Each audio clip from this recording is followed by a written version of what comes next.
What are those people thinking? Nuclear hot seat. What have those boys been drinking? Nuclear hot seat. The corium is sinking. Our time to act is shrinking, but our activists are linking. Nuclear hot seat. It's the bomb. Welcome to Nuclear Hot Seat, the weekly international news magazine keeping you up to date on all things anti-nuclear. My name is Libbe HaLevy. I'm the producer and host, as well as a survivor of the nuclear accident at 3 Mile Island from just 1 mile away. So I know what can happen when the nuclear so-called experts get it wrong. This week, it's an interview-only program, as I'm taking a little bit of time for myself. First, we hear from Beverly Finlay-Kaneko, recently back from Japan. She's going to provide us with an update on what's happening in that country now, including the most extensive information yet available on the recent death of Japanese TV journalist Masaki Iwaji. Was it suicide, or possibly something more sinister? We'll hear Beverly's information and insights on that case, as well as her report on having gone on a mountain retreat with Fukushima mothers and their children, and how the nation's turn to the political right is impacting the anti-nuclear movement. Then we discuss nukes in space with award-winning journalist Carl Grossman, who charts the arc from Ronald Reagan's Star Wars proposals to the recent breakthrough in solar-powered spaceflight that once again gives lie to the claims of the nuclear industry. We used an excerpt from this interview during our Hiroshima Day program, but Carl is such a font of wisdom and just knows so much about these issues that I couldn't resist giving you the full interview this week. Today is Tuesday, September 16, 2014, and here is this week's Nuclear Hot Seat. Many who take an interest in Fukushima and the anti-nuclear movement in Japan were deeply saddened to hear of the death of Asahi TV news director Masaki Iwaji on August 29th. Police reports apparently list the cause of death as suicide, and a story by Iwaji's friend, nonfiction writer Yasushi Nishimuta, which appeared on the website Tokyo Breaking News, details why this is probably true. Still, many who knew Iwaji-san personally have continued to express their doubts about the suicide claim on social media and in private conversations. Iwaji-san was known for taking a keen interest in the human rights issues and corruption surrounding the Fukushima accident and its aftermath. As a journalist, he was unique because he managed, by sheer determination, to get some rare TV coverage of Fukushima issues on a national Japanese TV network, as well as one of the more popular news programs in Japan, Hodo Station. Today's interviewee, Beverly Finlay-Kaneko, is just back from Japan, where she has some extraordinary information dealing with this case. Beverly is a journalist, educator, founder of the NPO Families for Safe Energy, as well as co-producer of the Nuclear Hot Seat series, Voices from Japan. She used to live in Japan and now lives in Southern California, where she works to create bridges of understanding between the two countries in order to raise awareness about Fukushima and help the children affected by the ongoing nuclear disaster. Beverly Finlay-Kaneko, welcome back to Nuclear Hot Seat. Thank you, Libbe. Beverly, could you give us a little background on some of the issues Iwaji-san covered? Yes, I can. First, Libbe, I want to express my husband Yuji's and my sincerest condolences to Iwaji-san's family for their loss. And for the Japanese news media, Iwaji-san was the only journalist tackling the nuclear issue in prime time. And for that reason, his death, whether he did it by his own hand or he was murdered, it is a tragic loss. We here at Nuclear Hot Seat, of course, echo your condolences. And to give our listeners a sense as to Iwaji-san's importance, could you tell us about some of the coverage that he was providing in Japan? Sure. I'll tell you about a couple of things, recent things that he did. He was responsible for this year's 311 Hodo Station coverage of the pediatric thyroid cancer issue. And it featured a mother of a cancer victim who agreed to appear with her face and voice disguised, among other things. And more recently, his August 13th segment covered a sloppy decontamination job in Tamura City. And you might remember that city was formerly in the exclusion zone about 13 miles from Fukushima Daiichi, but its evacuation order was lifted on April 1st, so they're trying to move people back into that area. Can you give us a little more detail on the decontamination piece that Iwaji-san did? Sure. The segment highlighted the multiple layers of subcontractors, which has been covered in a lot of different places. And it covered the lack of oversight due to that system, which led to contaminated debris like a bicycle and roofing material being buried deep in a hole on site next to a farmhouse. So in other words, the debris was not removed at all. It was just buried and disguised. Right, in a really sloppy fashion. And in the segment, again, voices are disguised and faces are blurred. Iwaji interviews a worker from the bottom rung of subcontractors, and that worker was a whistleblower. He says his only order was to make the site look tidy for an official photo. There are city officials shown in the segment, and strangely, they're the only ones not wearing masks. They are taking photographs of the debris uncovered by the contractors, which I assume were hired by the Asahi TV Hodo Station investigative team. And clarify for the listeners what Hodo Station means. Hodo Station is the name of the television program that he was on. Hodo Station literally means news station. The word Hodo means news, and in fact the original program was called News Station, and it's a news magazine program with some timely news as well as longer investigative news pieces. I would equate it to something like 2020 or 60 Minutes here. It must have been a challenge to produce this kind of a segment. What sort of trouble did he run into along the way? Yes, the episode was a really difficult one for Iwaji-san to put together and get on the air. An initial segment showing the leftover debris aired in early December, but the investigative piece did not air until August, 8 months later. The footage is from wintertime. It was taken in December 2013, and Iwaji's friend, a freelance journalist named Noriyuki Imanishi, was apparently with him at the site. And Imanishi describes the December 19th visit in his December 21st blog post. We'll have a link to the full blog post up on Nuclear Hot Seat under this episode, number 169. But give us a sense as to what he wrote about in that entry on December 21st. Imanishi refers to an incident where the quote-unquote Asahi reporter, assumedly Iwaji, asked the police investigator who appeared to be in charge what the next step in the investigation would be.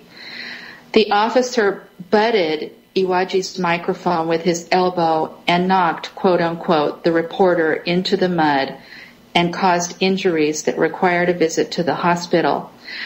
Yuji and I actually met Mr. Iwaji personally in January to talk about coming to California to research San Onofre and about the Ronald Reagan sailors. And at that meeting, he told us about the police incident. He said that the police in Tokyo, in the big city, are gentlemen compared to their brutish countryside counterparts. Why do you think it took so long for the investigative piece to air? Well, this is speculation, and many think that the damning evidence of the shoddy decontamination work appearing in a national television format kept the program from being aired for several months. At least $33 billion of the cleanup is going to be billed to taxpayers who will want to know where their money is going. And, of course, taxpayers will not want that money to be lining the pockets of organized crime and large construction firms. This episode makes a firm case that the taxpayers are being defrauded. Also, Iwaji wasn't feeling the love at his TV network. According to Imanishi's blog on September 5th, after Iwaji's death, Iwaji himself stated, "There are two types of people at the network, Asahi. Those who are critical of nuclear power and those who aren't. It's tough, but anchor Ichiro Furutachi has given me his support." The resulting decontamination segment is only about 8 minutes long and seems to me to have been edited to the bare bones. I didn't detect even a mention of the word radiation, even though it's obvious that the debris that was sitting around on 3/11/2011 and was buried by subcontractors must have been radioactive. I wonder if the timing of the episode airing in August might have had anything to do with Mr. Iwaji's death. Well, it's hard to tell. Just over 2 weeks after the segment aired, he was found dead, having taken sleeping pills, and he lit a coal briquette and taped off the doors of a third-floor bedroom in his home. And this all happened in the middle of the summer heat. So the briquette was to create carbon monoxide so that he could not breathe? Right. It was carbon monoxide poisoning. What was the reporting like on this death, this very tragic death? Well, there were a lot of different layers of information coming out. There was nothing official. So let me go over a few of the things that have come over the internet and through personal contacts over the last couple of weeks. Most recently, a friend of his, Yasushi Nishimuta, who is a freelance reporter, he wrote about the circumstances of Iwaji's death for a website called Tokyo Breaking News. An acquaintance of Nishimuta's met Iwaji on August 27th, and that acquaintance said that Iwaji was his old self, and he was planning to start tackling the Fukushima issue again in September. But on the 28th, Iwaji called the TV station saying he didn't feel well and he wouldn't be in. Reportedly, his speech was slurred, so he might have already had taken the sleeping pills. According to police reports, he died on the 29th. Was there anything else going on that could have explained Mr. Iwaji deciding to take his life, if that's indeed what happened? Mr. Nishimuta, who again was his friend, he shares details about Iwaji's private life that could have explained his death. Both men were separated from their wives and children, and they'd often get together and discuss their troubles. Nishimuta was in the process of writing about divorce, and he wanted to interview Iwaji, but Iwaji was going through a difficult time with the court-mandated arbitration, which is often very difficult for the men involved, and he declined to be interviewed. Nishimuta thinks that the pressures of living apart from his children, his really tough work schedule, often he worked until midnight, and then the dark nature of uncovering the evil underbelly of the nuclear industry and the shady practices of subcontractors could have gotten to be too much for one human being to handle. As a friend of Iwaji, he felt that he had to come forward and share another perspective amid a chorus of voices that have been speculating that the death could have been murder. What do you think is responsible for the continuing echoes in the echo chamber of social media about his death, even though this friend has now come out with a plausible explanation for suicide? Well, I think it's very easy to understand why people feel that way. The odd silence after Iwaji's death was not helpful. There has been no official news coverage of his death and no official mention on the Hodo station program, and there was no obituary. One nonfiction writer argues that Iwaji was a private citizen and that his death was private business and therefore it was not newsworthy. But I kind of think that as an important director of a huge primetime news program and the only person covering nuclear, he was indeed a very public person, and his death and his life's work should have been acknowledged. In fact, the only indications that something was off served to fan the flames of speculation. After Iwaji's death, Hodo station anchor Ichiro Furutachi and his co-anchor appeared in all black on one evening broadcast, and that was taken as an apparent nod to the former director. Also, a strange caption appeared stating that, quote unquote, time for nuclear news has run out. Please accept our apologies. The caption was strangely phrased and strangely punctuated, and some thought that it could have been another nod to Iwaji's death. So this was a caption to a news story, or it was just something that ran in a scroll underneath the image that was already there? Do you know that? Yes, it was actually above the image, and it was kind of like a superimposed, I don't want to say a subtitle because it was above the image, and it said really something like time for nuclear news has run out. Please accept our apologies. And it was a little bit of a play on words that took the sounds from his name and sort of combined them to, well, a lot of people think sort of contrived this secret message. Many people online and in private conversations have expressed their disbelief that this extremely forthcoming, gregarious journalist could have taken his own life. What is out there that supports their position that maybe he was done in and this wasn't of his own choosing? Well, some people mention promises to get together for drinks and snacks, and they've posted recent photos of the director enjoying himself at a pub.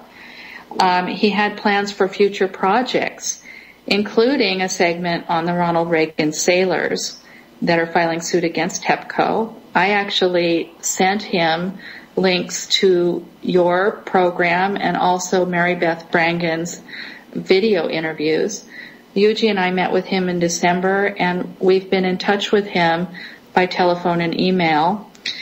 And chillingly, a photojournalist friend of ours who documents Fukushima said that he and Iwaji recently assured each other while they were drinking, whatever happens, I want you to know that I would never commit suicide.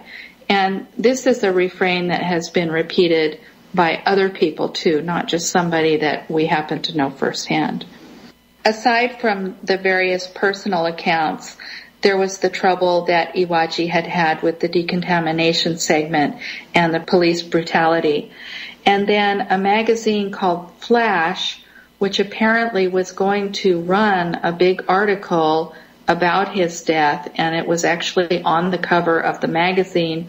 They mysteriously pulled that magazine from distribution. It was supposed to be the September 23rd edition, which should have been on the shelves on September 9th. And all they did was state that there was a quote-unquote mistake in an article. And so that got people thinking too. And actually, Yuji managed to buy a copy through Amazon because they apparently didn't stop the distribution to Amazon.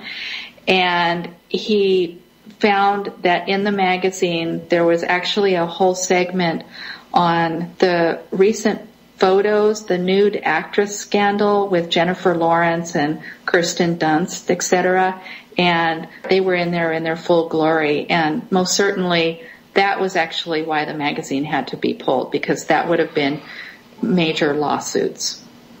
So we have no resolution in this case, and it's not likely we're going to be getting any further information on it. The unfortunate thing is that it leaves a hole in the coverage that people were getting on Fukushima in the media in Japan. Can you give us an idea of this bigger picture as regards mass media and their coverage of nuclear issues in Japan? Well, this disturbing story is playing out against a backdrop of an increasingly difficult atmosphere for the anti-nuclear movement in Japan.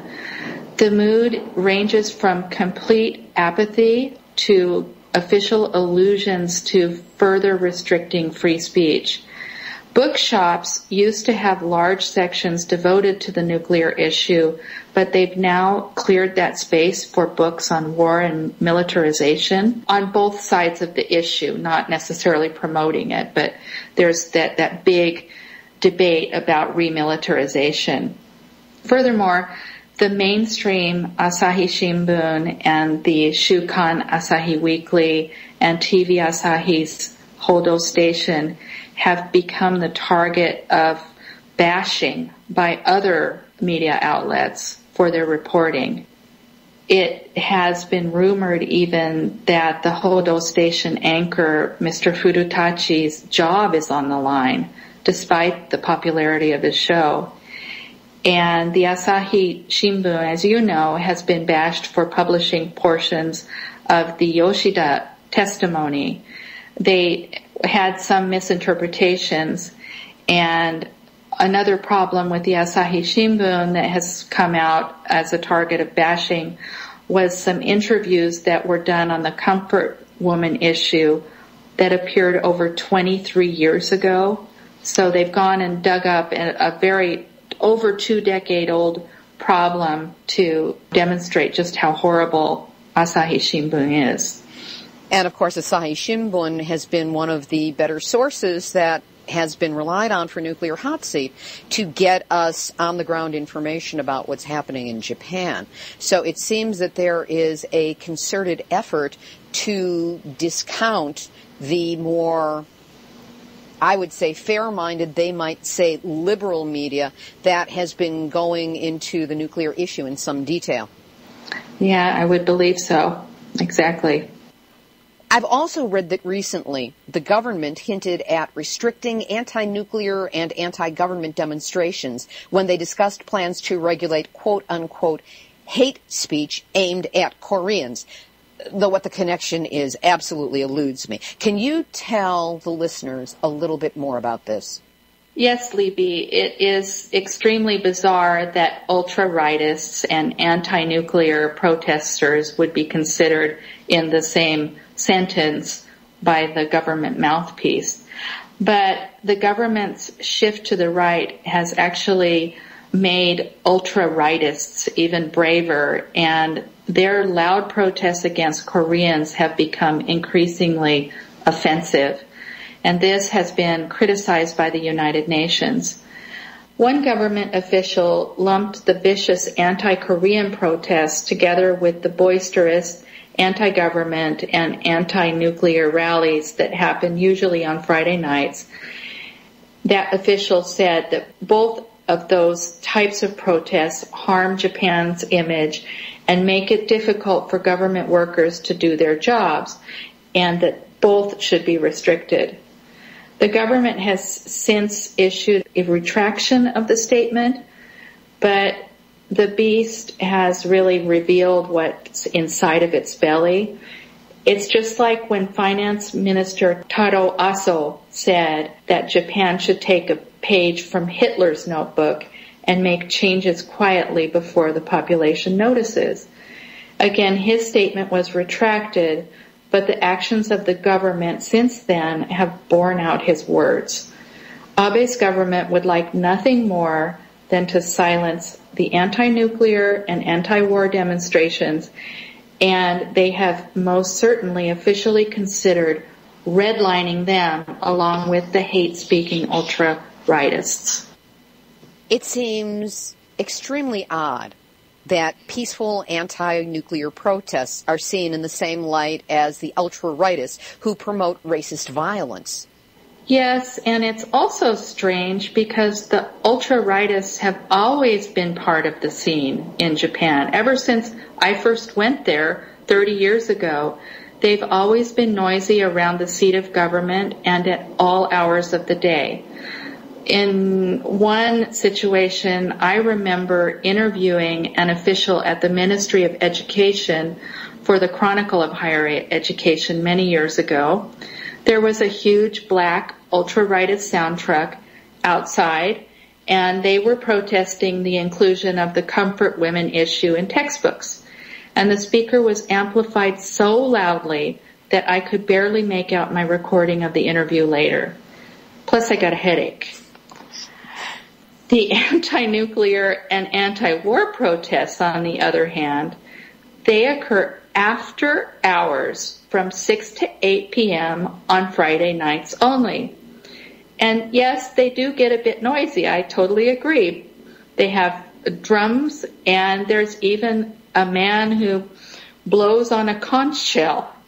But the protesters are all well-mannered and they're friendly. It reminds me of when we did our first protest after Fukushima. I think it was the first year anniversary. It took place at San Onofre, which was still in operation at that time. And it was like they had the Marines from Camp Pendleton and helicopters overhead and police cars and paddy wagons and the sort. And I think that the protesters were outnumbered something like 4 or 5 to 1. And we looked at each other and said, wait a minute, you don't understand. We're peaceful. We're not going to have a violent response to this. But that was not the way it was perceived. Now, you were in Japan this summer and had a chance to connect with people from Fukushima. Yes, I spent some time with a group of Fukushima kids and parents on a retreat this summer. It was really fun, and the kids were really adorable and full of energy. But it was also kind of odd. I had an odd feeling about these families having to leave their homes for a few days of outdoor play and, just the space to talk about what's on their minds about the health and safety of their own children. We aren't religious, but I felt like we were a band of so-called kakure Christians or hidden Christians. A long time ago in Japan, people of the Christian faith had to hide their faith or they would have been executed by the government. So I kind of felt like that, like we were this hidden band of Christians. We were at a retreat high in the mountains in a ski resort off-season. So we could express our beliefs and our concerns in that small circle. But when we go back to real life, and this is for the families there and also myself among my friends in Tokyo, we're closeted. Can you give us a specific example? Well, at one point I was taking pictures and I handed one of the moms my business card for Families for Safe Energy. And I explained that she could look into some of our activities on our Facebook page. And she got really nervous and she said, "Don't post the photos of the kids." I assured her that I understood where she's coming from and that I would never even consider posting the pictures. But I wanted to share them with the leader of their program so he could share them on their private group. On a very deep and personal level, these families are experiencing marginalization and restrictions on their free thoughts and speech. They have to live closeted lives in order to cope from day to day, which I felt like it's already leaving psychological scars on some of the victims. It was very apparent with a few of the people who were there. Taking any kind of action to protect their kids sets them apart from the mainstream, and it's a really careful existence at home for them to avoid criticism and ostracism. It seems that there must have been a deep connection between Masaki Iwaji and these families, for him to be so dedicated to bringing their stories to light in the national media in a way that nobody else was doing. Yeah, I really can feel why Iwaji-san, in his solitary mission, his dogged attempt to bring some of that darkness of Fukushima, whether it be the thyroid issue or the decontamination problems, he tried to bring that darkness to the lights of prime time. And I can see how he would feel a deep empathy for the families and the children that are left to their own devices in an atmosphere of denial. One can only hope that there is another journalist within the Japanese journalistic society, within their press club, within their interconnect of networks and newspapers and magazines, who has the courage, the wisdom, and the foresight to step forward and attempt to fill his space to help the people of Fukushima get their truth out to the rest of the world. Yes, it's actually what I think of as a boots-on-the-ground mission. These journalists have to do what he did and get out there and report the stories. They can't sit in the comfort of the Foreign Correspondents Club in Tokyo and listen to whatever groups. They have to get out there and they have to talk to the people. And there's a lot of that done in the independent media. Ryuichi Hirokawa, who we've had on the program here, and various other people have done wonderful work. But unfortunately, their messages don't reach a large enough audience. And these stories really need to get onto primetime TV, and they need to be in people's living rooms. Beverly Finlay Kaneko, thank you so much for again being our guest, our boots on the ground in Japan for Nuclear Hot Seat. Thank you, Libbe. Before we get to our interview with Carl Grossman, I need to remind you that Nuclear Hot Seat relies on your donations, yes, yours, to keep us going and growing. You can make a single donation or small recurring payments, or just put us on your year-end gift-giving list. Something as small as the equivalent of taking us out for a cup of Starbucks. $5 a month will go a long way towards helping us meet the expenses that we incur every month to bring this show to you.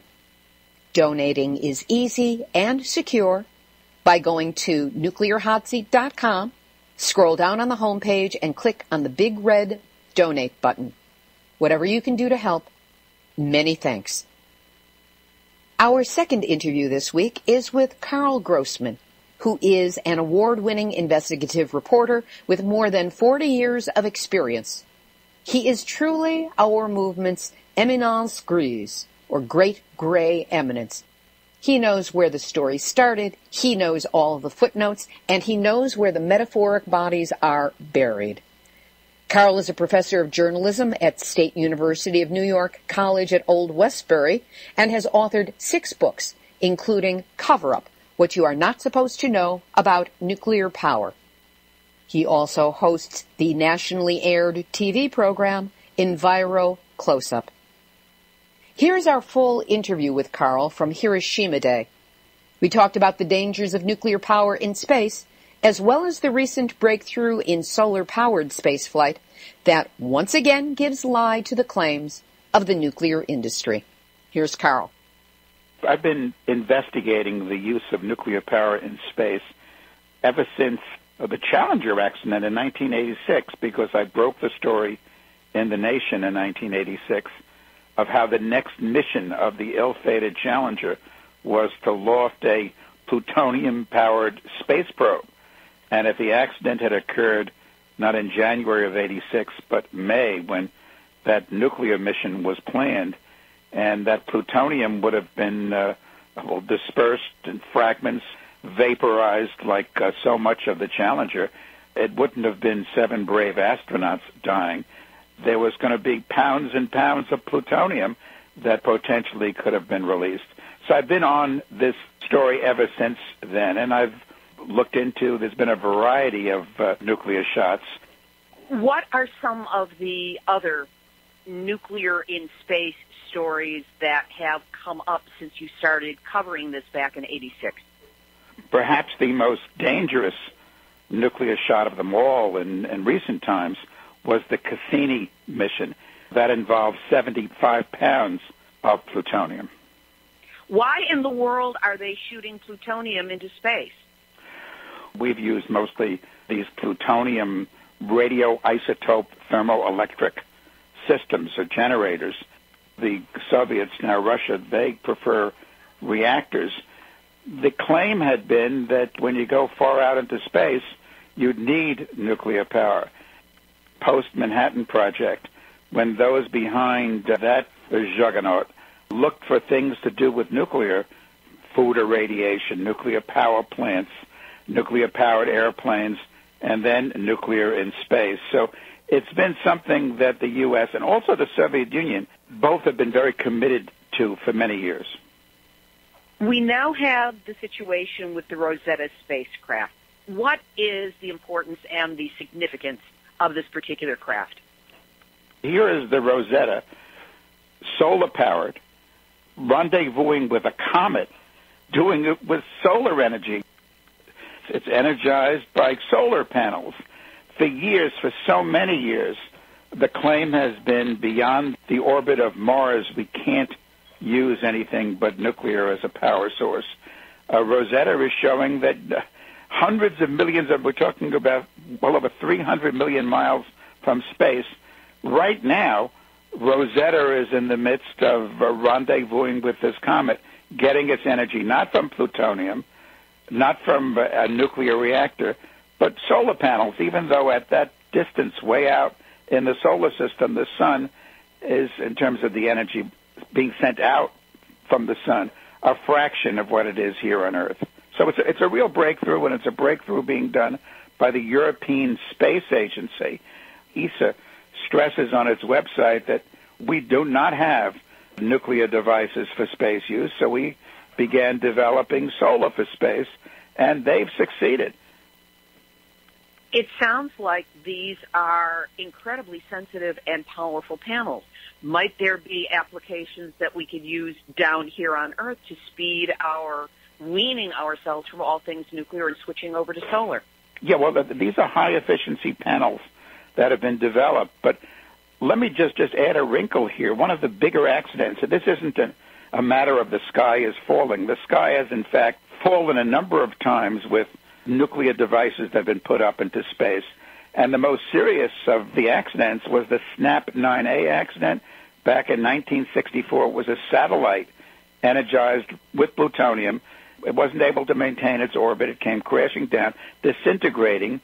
Plutonium spread all around the planet. Indeed, Dr. John Goffman, the late Dr. Goffman, University of California at Berkeley, long connected that disaster to an increase of lung cancer on Earth.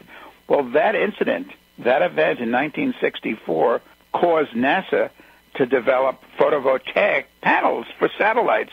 And in fact, the crossover to the use of solar power on homes and office buildings and so forth, directly related to a lot of the pioneer work by NASA caused by this plutonium accident. However, NASA and the space officials in the Soviet Union and Russia continued to insist, yes, we can use solar for satellites, and all our satellites are now solar-powered, as is the International Space Station. But when we go out into space, we still have to use nuclear. Well, Rosetta shows that not true, that you can use solar. And back to NASA, right now, NASA has taken the lead from ESA. NASA has a mission way out to Jupiter called the Juno space probe. How is it being energized? Solar power. So as on Earth, solar power can easily serve as an alternative to dangerous nuclear power in space. That's so terrific. I love your enthusiasm for it. It's kind of like, look, dudes, we can do this. Yes. Again, accidents can happen and will happen when we put nuclear material overhead. In terms of the biggest accident regarding the Soviet Union was 1978. A Cosmos satellite energized with an actual nuclear reactor came crashing down on the Northwest Territories of Canada leaving nuclear debris for hundreds of miles. This type of catastrophe, the SNAP 9A disaster, I mean, Newton's law of gravity still holds. What goes up can easily come down, are unnecessary. We can explore space without threatening life on Earth with solar energy and other forms of benign energy. On Earth, too, we can have energy led by solar power that we can live with. To what extent, to your knowledge, is NASA pursuing this as a possibility? No, they already have. No, this is ESA that's done Rosetta. Yeah, well, ESA has done Rosetta. Now, let me just add one other little note to this. One of the things that I kept wondering about was the question you earlier asked, why? For example, the Challenger, it was to launch a plutonium-powered space probe. This is the Ulysses mission to orbit the sun. Now, why would you need plutonium as a power source if you're orbiting the sun? You can't use solar panels? And I kept asking why. Well, one of the things you think of Deep Throat and the Watergate scandal, follow the money. Who was producing these radioisotope thermoelectric generators? At that time, it was General Electric. Now they're being produced by Lockheed Martin. Then you have all these national nuclear laboratories around the United States, like Los Alamos and Oak Ridge and so forth, looking for more work, more contracts, more activity. So they have been pushing nukes in space. But then I got to the military connection. One of my books is about this. It's called Weapons in Space, and it's really all about the Star Wars program. And one element of the Star Wars program, which was never fully reported, was that it wasn't just lasers and hypervelocity guns and particle beams, which would be placed on battle platforms in space, but the energy to power those weapons was to be nuclear power. We would have, under the Ronald Reagan Star Wars plan, nuclear-powered battle platforms in space. And the thing about NASA is that through the years, it attempted to partner itself with the Pentagon. Indeed, the shuttle was designed in part for civilian exploration, but in large part for military use. If you recall, when the shuttles used to fly, there was these missions of 7 colonels, and it was classified, and we never knew much about it. So that's one of the other reasons, and it's a big reason, why the United States and also the Soviets and Russia have been committed to nuclear in space, and why the main group, and this is a wonderful organization which I helped launch, is called the Global Network Against Weapons and Nuclear Power in Space. And listeners can go to its website. It's space4peace.org, space4peace.org. And it, for years now, since 1992 when it was founded, has been challenging, has been fighting the use of nuclear in space and the positioning, the placement of weapons in space. And as I say, there's a very, very intimate relationship. In fact, one of the generals who headed Star Wars years ago said at a conference, I quote this in my book, that without a light cord, an extension cord, bringing energy up to these battle platforms, how are we going to energize them? We need nuclear. And, of course, we don't. So has there been a turning away from the concept of nuclear in space, or do you expect there to be as a result of this very successful Rosetta spacecraft? Well, in space, as on Earth, there is a raging fight between those who want to pursue safe energy solutions and those who want to threaten life itself with nuclear. I think the success of Rosetta, showing that way out there near Jupiter, you can use, and the NASA space probe Juno flying right now is going to Jupiter, and Rosetta is in the neighborhood in terms of distance of Jupiter. This comet flies between Jupiter that it's going to be visiting, connecting with literally. In fact, it's going to send down a lander which will drill into the comet. And the purpose of this mission, incidentally, is to, and this is quite important, comets were around at the beginning of the formation of the solar system, and what ESA is saying on its website, folks should go to the ESA website to get more details, that comets might be able to, we can find out what they're all about, provide us with the answer to some of the mysteries of the creation of the solar system and the beginnings of life itself.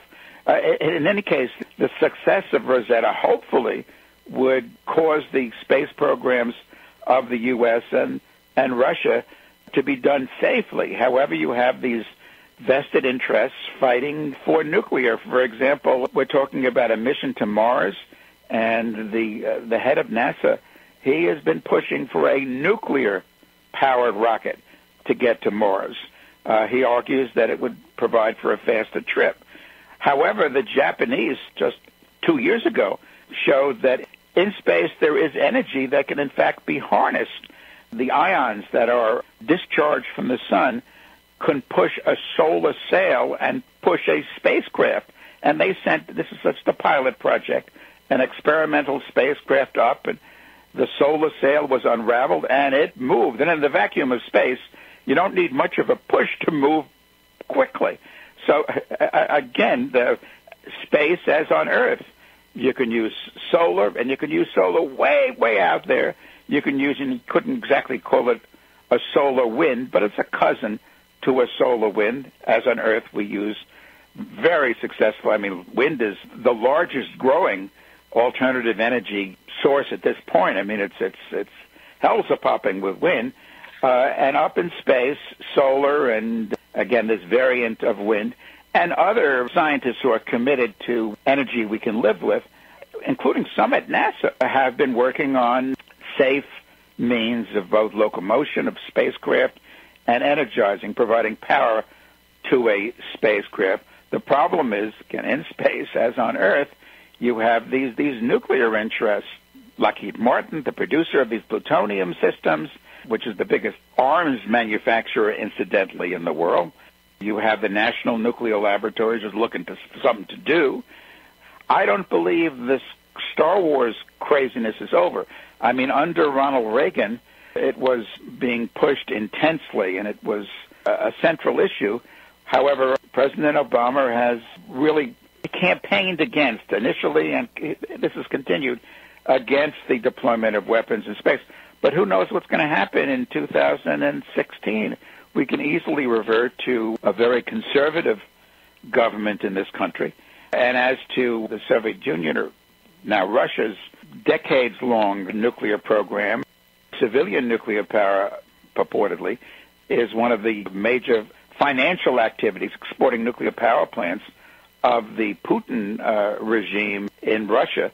So who knows, the direction that nuclear might take in space in Russia still. So just like the terrestrial fight against nuclear power, hopefully the side of light and the side of good sense will win a fight between proponents of solar and other forms of energy in space on one hand, and these people who push nuclear on the other hand. And just let me add, if I could, one other thing in terms of weapons in space that would be nuclear-powered. Imagine if you pursued this kind of scheme, and you'd have these, as was to be built under Star Wars, nuclear-powered battle platforms in space. And surely, once we get up into space with weaponry, the Russians were going to follow, the Chinese would follow, who knows who else would be following soon enough. And consider if there'd be an exchange up in space. I mean, at this point, there's so much debris in space that it's being monitored. When the shuttle used to fly, they had to figure out where debris might be so the shuttle could kind of weave up and out to get through that debris. There's been concerns about the flight of the International Space Station and it being hit with debris. There's tens of thousands of pieces of debris there. The junk left from the space activity up to now, nuts and bolts and bigger items. But if there was a shooting war up in space, we'd be left with so much debris that I mean, for people who are kind of like Star Trek-type boosters out there, we, humanity, would have to, we'd end up, we wouldn't be able to do what the Trekkies would want and go explore the great beyond, because there'd be so much debris blocking our path. And some of that debris, and we're talking here in terms of the Star Wars architecture with nuclear-powered battle platforms, would be falling back to Earth. What a mess. So, again, that's why the organization is the Global Network Against Weapons and Nuclear Power in Space. Space should be weapons-free, and it should be nuclear-free for all our futures and the futures of our children and their children. And now at least we have the hope that with the success of Rosetta, the alternative will be there, it will be clear, and at least there's something we can point to that's beyond theory, but it's practical. Yeah, well, the Rosetta success contradicts the claims made through the years that, no, way out there, hundreds of millions of miles out, how can you use solar? You could use solar, and hopefully the success of the Juno, this NASA space mission, way out to Jupiter.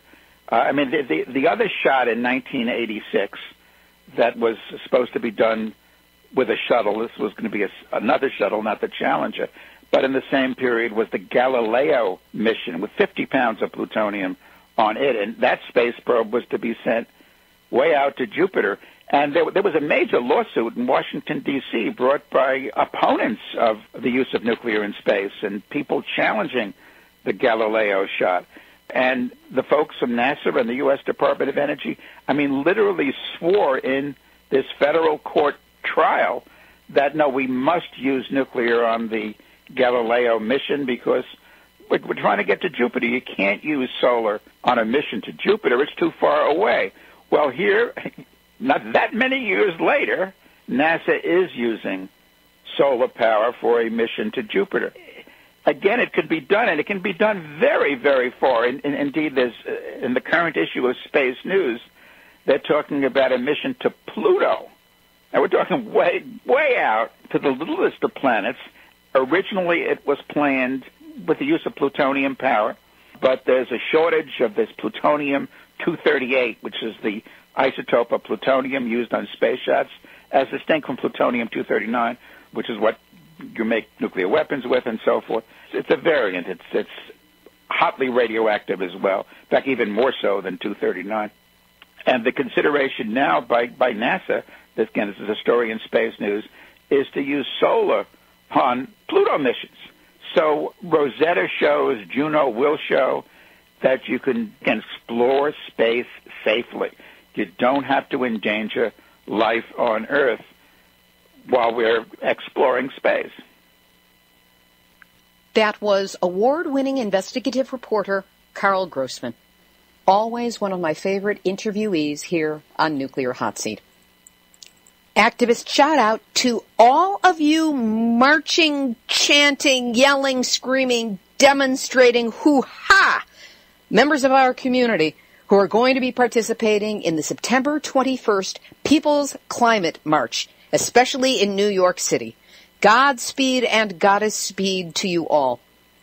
Nuclear radiation is the big white elephant in the climate change living room, the topic they don't want to discuss because they're still hoping nuclear can bail them out of the climate-changing energy mess we've all gotten ourselves into. But, Ollie, it ain't going to work that way, and we're the ones who know it and have to bring it to their attention. There's going to be a big contingent of our people in New York City and at local marches in places like San Diego and beyond.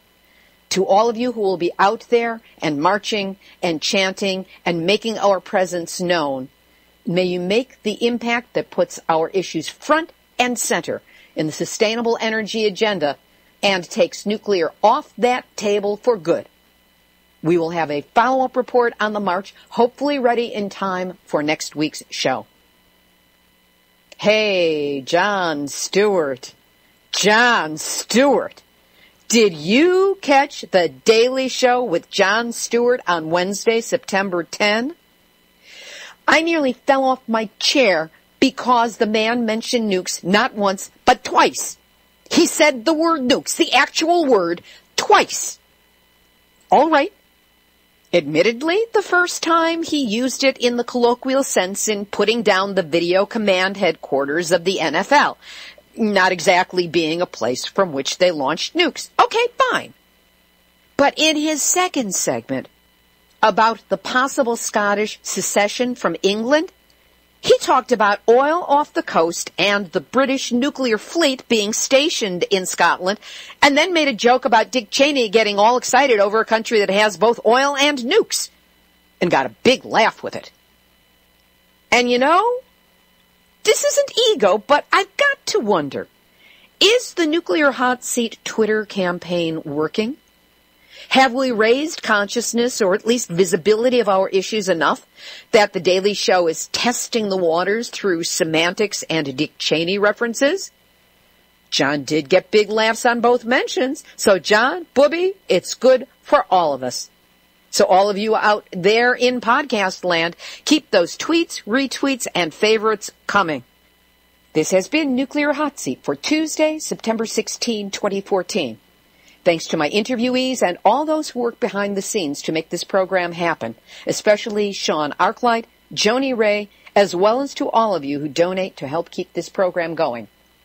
Theme music written by me, sung by Marilee Weber, and we're going to be going out on Critical Mass from Armageddon the Living End by HaLevy and Grady. This is the nuclear climax of the show, sung by the devil. Children yearning to be free, have no fear, just follow me, 'cause if the world's about to blow, ain't no place left for you to go. It's a critical mass, critical mass, at the critical mass, critical. Clap your hands to the critical mass, all accommodations gonna be first class. Boogie down to the critical mass, you've got my word, it's gonna be a gas. Harmonics of demonic strike a chord to blow your mind. It's Satan orchestrating to deliver mankind. No praying now, it's the critical mass. No saying now, critical mass. There's no desire, critical mass. We're all apart.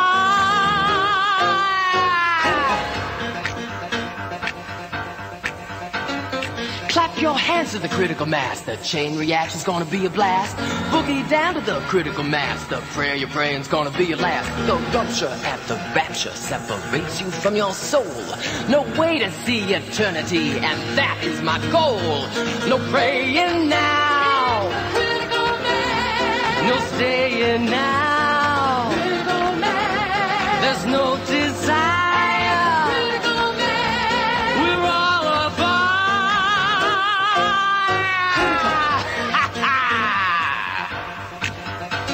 Now don't back away, 'cause I'm on the level. Is it God you want, or are you looking for the devil? Join the procession since time began. Boogie with your boogeyman. No hops, no wings, no quiet sings, no loves, no hates, no pearly gates. Man, it's nothing, and I do mean nothing. No praying now, no saying now, there's no desire, we're all apart. It's the critical mass. No saying now, there's no desire, we're all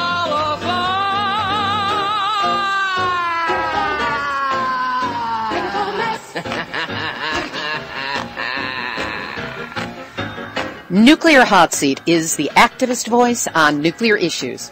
So if you have a story lead, a hot tip, or a suggestion of someone to interview, send an email to info@nuclearhotseat.com. We are copyright 2014, Libbe, HaLevy, and Hardestry Communications. All rights reserved, but fair use allowed to not-for-profit groups, blogs, and websites. You have permission to reuse as long as proper attribution is provided. This is Libbe, HaLevy of Hardestry Communications, the heart of the art of communicating, reminding you that we've all had our nuclear wake-up call. Now don't go back to sleep, because we are all in the nuclear hot seat.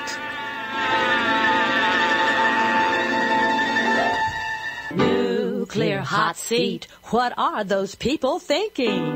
Nuclear Nuclear hot seat. What have those boys been drinking? Nuclear hot seat. The corium is sinking. Our time to act is shrinking, but our activists are linking.